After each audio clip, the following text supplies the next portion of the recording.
যোৰহাটত চুতীয়া ছাত্ৰ সন্থাৰ অৱস্থান ধৰ্মঘট।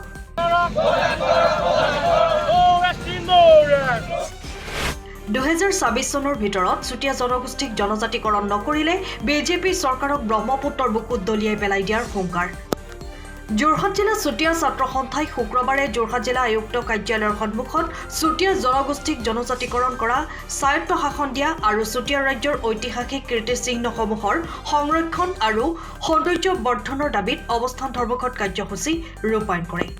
অন্যহাতে অহা 24 চনৰ ভিতৰত চুতীয়া জনগোষ্ঠীক জনজাতিকৰণ নকৰিলে চুতীয়া ছাত্ৰ সন্থাৰ সহযোগত চুতীয়া জনগোষ্ঠীৰ ৰাইজে বিজেপি চৰকাৰক ব্ৰহ্মপুত্ৰৰ বুকুত দলিয়াই পেলাই দিয়াৰ হুংকাৰ দিয়াৰ লগতে চুতীয়া ছাত্ৰ সন্থাই ধাৰাবাহিক আন্দোলন কৰি যাব বুলিও হুংকাৰ প্ৰদান কৰে।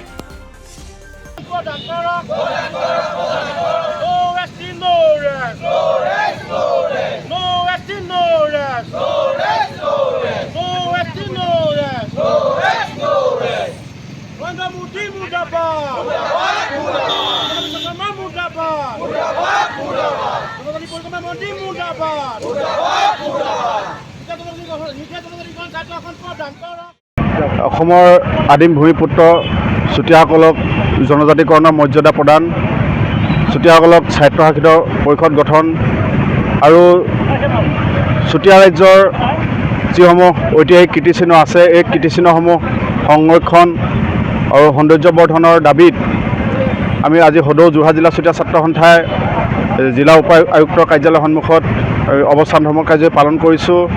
আৰু যোৰহাটৰ লগে লগে সদৌ অসম চুতীয়া ছাত্ৰ সন্থাৰ সকলো সাংগঠনিক সদৰতে আজি প্ৰতিবাদ কাৰ্যসূচী, অৱস্থান ধৰ্মঘট কাৰ্যসূচী লোৱা হৈছে।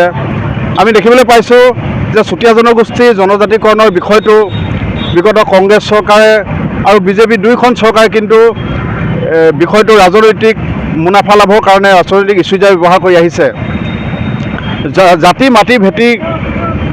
মাটি ভেটি কৈ কথা কৈ 2014 চনত লোকসভা নিৰ্বাচনত বিজেপি চৰকাৰে আৰু সেই সময়ৰ প্ৰধানমন্ত্ৰী পদৰ প্ৰাৰ্থী নৰেন্দ্ৰ মোদী ডাঙৰীয়া অসমলৈ আহি যে অতি শীঘ্ৰে চুতীয়াকে ধৰি অসমৰ 6টা জনগোষ্ঠীক জনজাতিকৰণৰ মৰ্যাদা প্ৰদান কৰিম বুলি প্ৰতিশ্ৰুতি প্ৰদান কৰিছিল। কিন্তু আজি কেন্দ্ৰত বিজেপি আজি 3বাৰ চৰকাৰ গঠন কৰিলে, তাৰ পিছতো কিন্তু চুতীয়া জনগোষ্ঠীক জনজাতিকৰণৰ যিটো বিষয়টো কিন্তু তেখেতলোকে সমাধান কৰি দিয়া নাই। আজি চুতীয়া জনগোষ্ঠীৰ ৰাইজ বিজেপি চৰকাৰৰ প্ৰতি অতিষ্ঠ হৈছে। আজি আপোনালোকে দেখিছে যে স্বাধীনতাৰ পিছৰ পৰা আমি চুতীয়া জনগোষ্ঠীয়ে জনজাতিকৰণৰ বিষয়ক লৈ আন্দোলন কৰি আহিছোঁ। চুতীয়াসকলৰ ৰাজনৈতিক অধিকাৰ, ৰাজনৈতিক ক্ষমতা আজি কেন্দ্ৰত থকা বিজেপি চৰকাৰ, অসমত থকা মুখ্য হিমন্ত বিশ্ব শৰ্মা নেতৃত্বাধীন চৰকাৰখনেও কিন্তু কেৱল মাত্ৰ ৰাজনৈতিক ইছ্যু হিচাপে ব্যৱহাৰ কৰি আহিছে।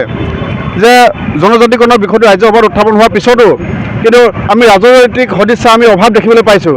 গতিকে আমি সদৌ অসম চুতীয়া ছাত্ৰ সন্থাই সকীয়াই দিছোঁ যে 2024 চনৰ বিধানসভা নিৰ্বাচনৰ আগত যদি চুতীয়া জনগোষ্ঠীক জনজাতিকৰণৰ মৰ্যাদা প্ৰদান নকৰে তেন্তে কিন্তু উজনি অসমত চুতীয়া জনগোষ্ঠীৰ ৰাইজে চুতীয়া ছাত্ৰ সন্থাৰ সহযোগত কিন্তু বিজেপি চৰকাৰক কিন্তু বিজেপি চৰকাৰ যদি শাসন ব্ৰহ্মপুত্ৰৰ বুকুত দলিয়াই পেলাব।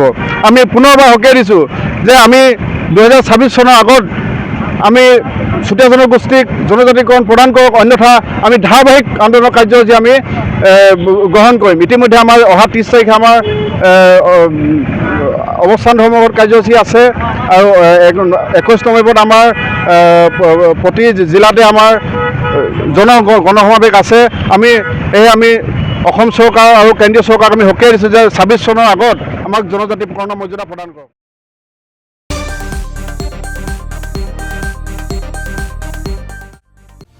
সময়ৰ খবৰ সময়ত পাবলৈ ফলো কৰক টাইম অফ আছাম।